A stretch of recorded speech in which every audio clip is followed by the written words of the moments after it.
religion. But in order to understand or to discover the core of Machiavelli's teachings about religion, I have to make a slight detour away from the Prince and to his discourses on Livy.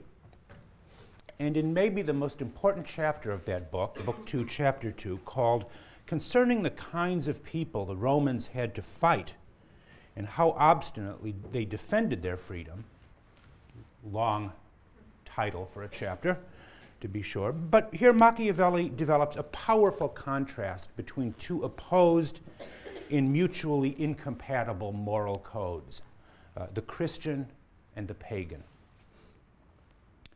If one asks oneself, Machiavelli writes, if one asks oneself how it came about that people of old in the ancient world, were more fond of liberty than we are today, I think the answer, he says, is due to the same cause that makes men today less bold than they used to be.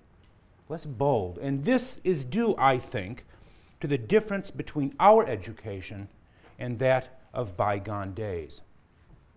So what precisely is the difference that Machiavelli refers to here between our education and the education of bygone days that makes people, or that made people in the ancient world more fond of liberty, as he says, than those of our contemporaries, or Machiavelli's contemporaries?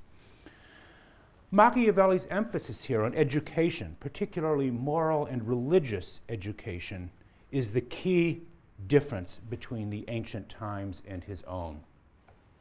These two different ages, he believes, advance two very different systems of moral and religious education, one based on pagan worldliness and the other based on Christian innocence. And it is that conflict, as it were, between what we might call worldliness and innocence that is the core of Machiavelli's moral code. Let me quote Machiavelli's passage from the Discourses at some length, because I think it's very revealing. Our religion, he writes, obviously thinking of the Catholic Christianity of his time, our religion, he writes, has glorified humble and contemplative men, monks, priests, humble and contemplative men, rather than men of action. It is assigned as man's highest good humility, abnegation, and contempt for mundane things, whereas the other, that is to say the ancient moral code, whereas the other identified it with magnanimity, bodily strength, and everything that conduces to make men very bold. And if our religion, he says, demands that in you there be strength, what it asks for is the strength to suffer rather than to do bold things. In other words, he says Christian strength, the strength of the Christian, is the strength to suffer, thinking of Jesus on the cross, rather than to, as he puts it, do bold things. And it is not for Machiavelli simply the existence of these two different moralities that is at stake. By softening morals, he believes, by making us gentler, Christianity has had some deeply perverse effects upon politics, so he claims.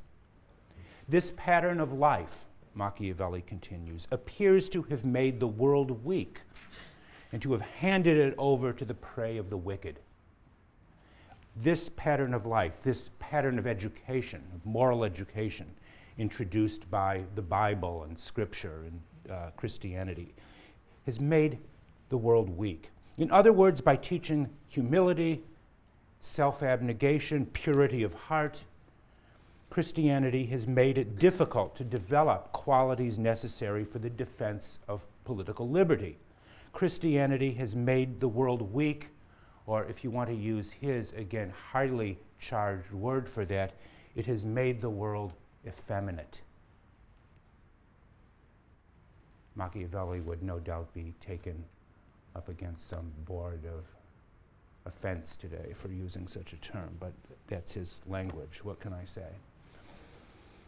This is why he concludes there are fewer republics today than in the time of the ancients, because we do not have the same love of freedom. that they did. Now, Machiavelli's explicit referencing of the ancient civil religions, the ancient civil theology, is a direct tribute to the role of Numa, N-U-M-A, Numa, in Livy's famous History of the Roman Republic. Justin, who is an authority on this text, can tell you more about it if you like. But in the opening books of Livy, he tells the story of how Rome was founded by Romulus, who had murdered his brother Remus. But after this, it required a second founding.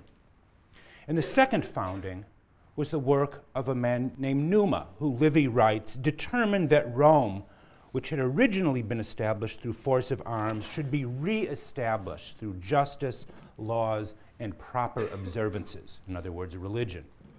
In order to complete the founding of the city, it was necessary to establish its gods and ensure proper respect for the law.